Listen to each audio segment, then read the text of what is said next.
Hello, Nashville.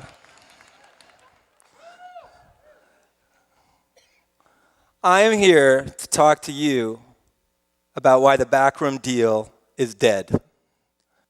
In 2004, I was invited to speak at a major music conference. I'd never been to a conference before. I had no idea even what the purpose of a conference was, and I had no idea why they had invited me. I did happen to have a company that was doing quite well. We were doing large music festivals and action sports events all around the world, and we were booking about 300 to 500 acts a year.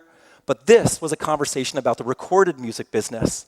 This was not an area I was familiar with, and I was going to be sharing the stage with some major music label executives, totally out of my place. But what the hey? I thought I'd give it a try. At least I would learn something new. Well, within about 5 minutes of this conversation starting, we devolved into an echo chamber talking about how creative artists and songwriters were going to lose their jobs and that the entire music industry was going to completely explode into a complete melting pot of illegal downloading.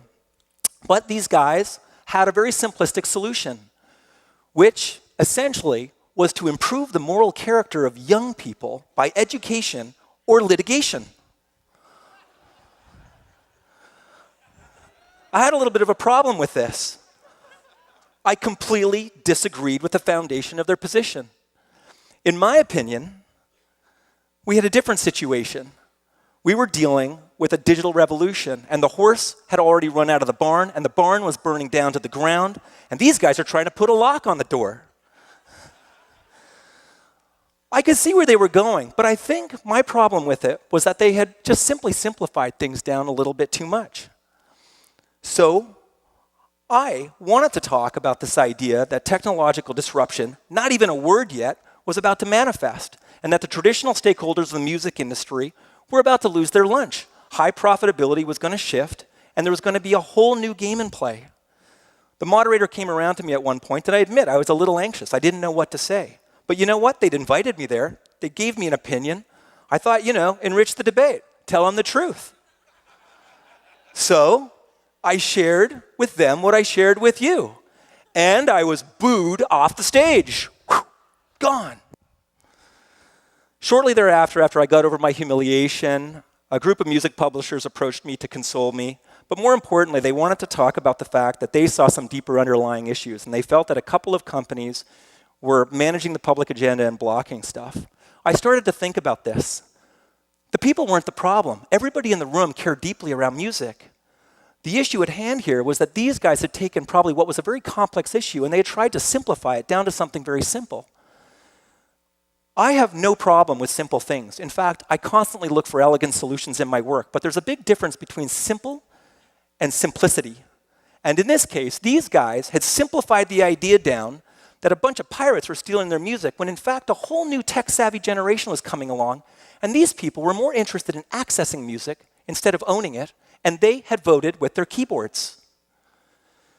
Another insight that I had was that most people in the music business saw it as a $90 billion industry, primarily about creators, rights holders, distributors, and retailers.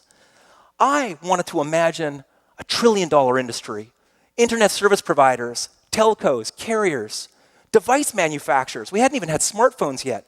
And in particular, there's this whole new wave of companies that no one had even heard about that was going to change the experience around music. The big issue I felt was about context. These guys simply couldn't see the forest from the trees. And so I went on a journey to find out why we were having and suffering from issues of cognitive dissonance like this. I started to study systems thinking, cybernetics, cognitive neuroscience. I started looking into complex adaptive systems. I was particularly taken with process design. But at the same time, I felt I needed to look at other types of convenings where people were dealing with very complex matters. Leaders who were having to make hard decisions. And I found myself studying the conference in Paris of 1919. Let's take ourselves back to 1919 in Paris. The World War I had just wrapped up and millions of people were dealing with recovering from it. 100 years ago, almost to the day, 4 leaders representing the United States, United Kingdom, Italy, and France came together to talk about one thing and one thing only, how to make sure that there would never be a war like this again. It was a very uninclusive affair. A small group of guys going into a back room, cutting up the entire world and resetting borders, deciding what life would be like for people they had never met before and they never understood. You see, there had been no precedent for this. No one knew how to deal with it. And in particular, the biggest issue was that they had introduced the same thinking that had got them into the problem in the first place. But a deal got signed. And as a result, there was peace in one area, but meanwhile, millions of people suffered from 100 years of conflict, with the greatest tragedies taking place in communities that had never made a decision in terms of what their political or social orientation would be. What went wrong? Well, a lasting peace wasn't going to be able to be designed by a few guys who won the war to tell everybody else what it was going to be like. This was a fundamental issue. And while things have changed, some things stay the same. People always will reject decisions made for them. Why are we still stuck here 100 years later? I think that that's my biggest issue right now. I think about it constantly. We are still dealing with a whole number of issues, and in particular, I can think of 3 highly dysfunctional, non-resilient behaviors that we see all of our institutions suffer from.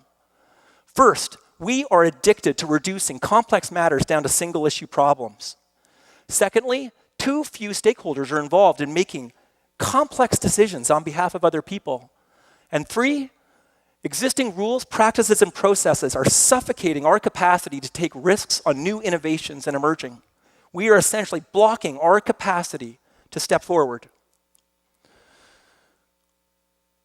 I know it's been busy here in the US, kind of hard to see past what's going on. But up north, there's a major transformation taking place across society. First of all, entire communities are banding together to talk about how to migrate away from non-renewable resources. More importantly, society as a whole has undertaken a process of reconciliation with 600 Indigenous, Inuit, and Métis communities across the land base. We also have a new prime minister. That's what my wife says. This guy and his team are making some incredible commitments to society right now. And unless we get behind these things, we're going to have a hard time moving forward. Expectations are very high for us now to solve some of these issues, primarily issues around giving people the ability to make their own decisions.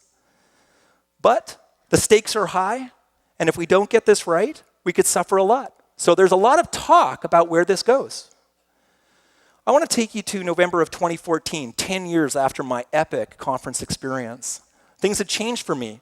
I now had the honor of leading a large, global, collaborative design practice focused on strategic advisory for both public sector and private sector, focusing on organizational change and transformation. A government official approached me with a very serious problem, and this was not something that I was totally familiar with. They were focused on building an integrated decision-making process across the land base, focusing on natural resources. Incredibly complex, and yet I knew that this would affect many Canadians.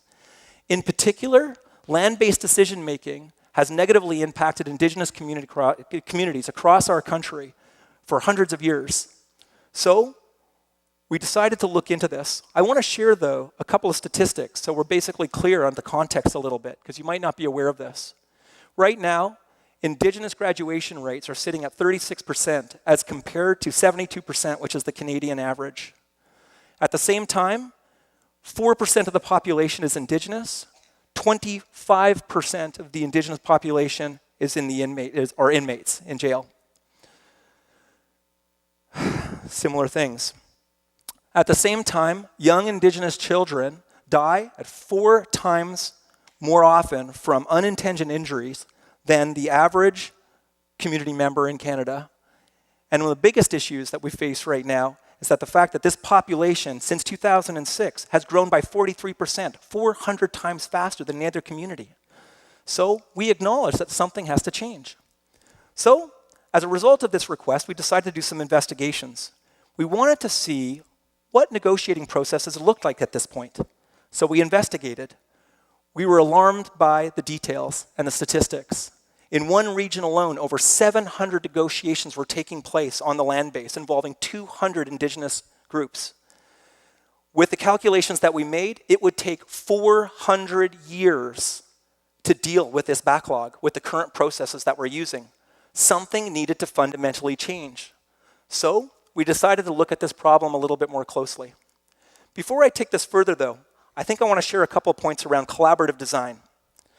Collaborative design, in my opinion, enables a whole different level of inclusive, resilient decision-making. This is a thing that has been around for 30 years but hasn't quite touched, but everybody has been talking about it, and it's time to move it forward. Collaborative design, or sometimes as we call it, co-design, is about a whole different process of negotiation. In one hand, it changes the way traditional negotiations work, where you have representatives speaking on behalf of participants, primarily favoring bilateral single-issue negotiation. Instead, collaborative design creates an opportunity for highly participatory, multilateral alignment, focusing on a greater diversity of perspectives, while unpacking and exploring key ideas, possibilities, and future states in a much shorter period of time. And at the same time, collaborative design as a process does something very interesting.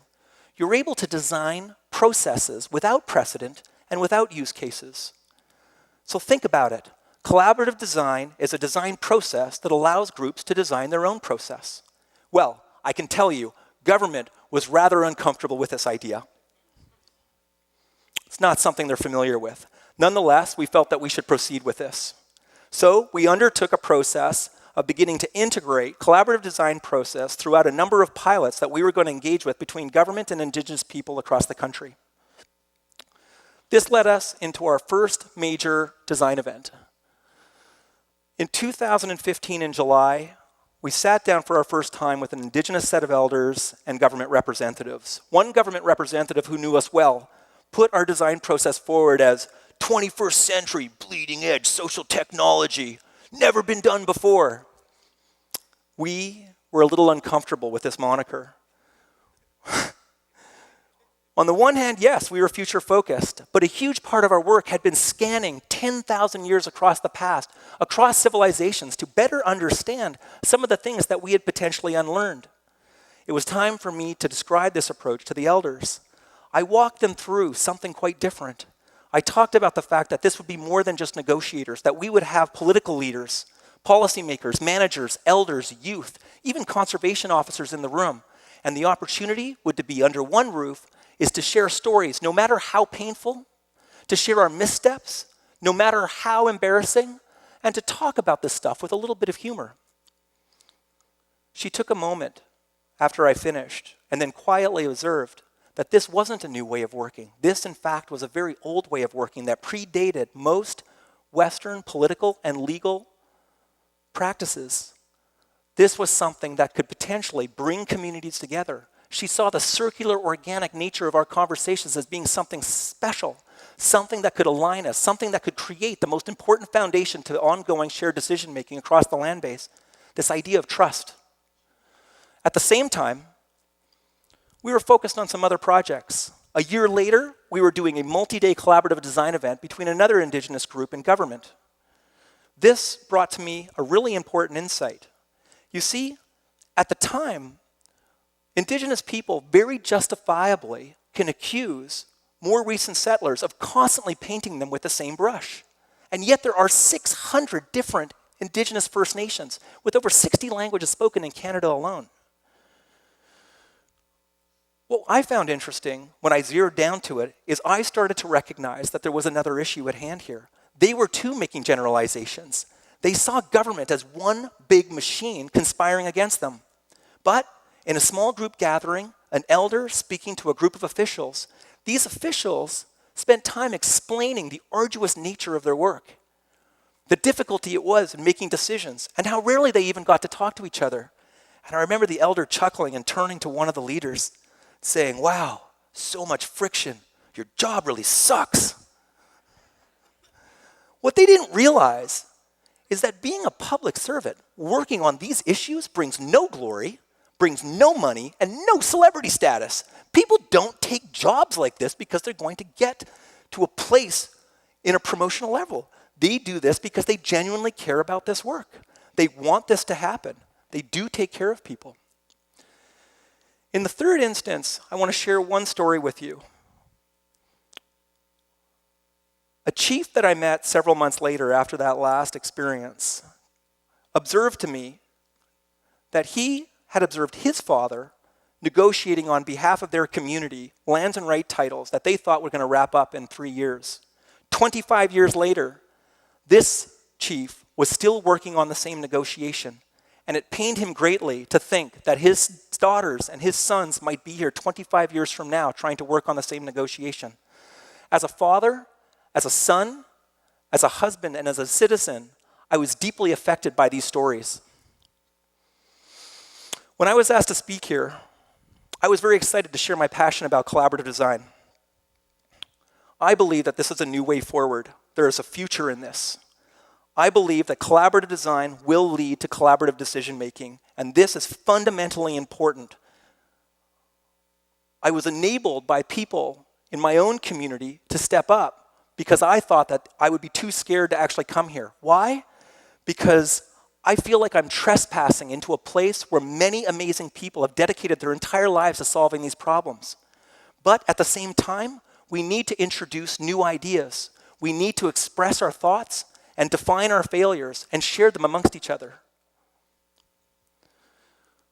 Over thousands of people I have worked with dozens of organizations in the public and private sector, I have learned one thing, and one thing alone. People love to solve problems. People genuinely want to do the right thing, and we are social by nature. Collaboration comes naturally to us. There are 8 billion people on the planet right now. That's okay by me. If we all work together with an open mind and align, we can solve a lot of problems. But we're going to need 8 billion people at the table to do it. A lot of people where I come from would laugh at that idea. But what's the alternative? 4 of these white guys in a back room? I want to thank you. I was honored to speak in front of you today. Thank you for being patient with me.